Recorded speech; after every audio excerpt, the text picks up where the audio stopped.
Ilmari, tunnetko henkilön Jaakko Jousi? Joo, Mistä tunnet henkilön Jaakko Jousi? me oltiin silloin samaan aikaan viemässä lapsia rippikouluun. Missä olit, kun Jaakko Jousi murhattiin?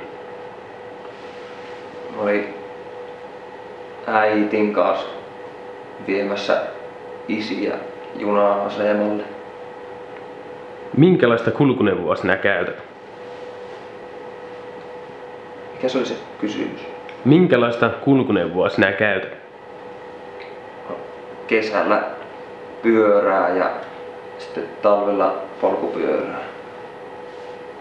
Oletko viime aikoina asioinut Pirttipuodissa tai Jussin grillillä?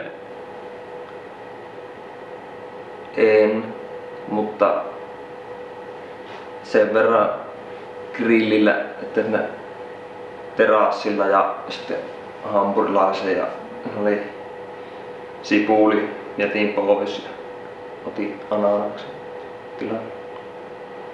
Jaakko murhattiin käsiaseella. Myönnätkö omistavasi aseita? Mulla on vesipyssy, mutta se on hyvä, kun siinä voi juua samalla. Onko teillä jokin lääkitys?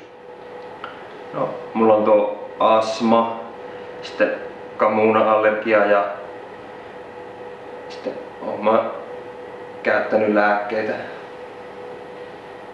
Jatkamme tutkimuksia. Ilmari, voitte poistua. Ai, pois. Poistua voitte nyt.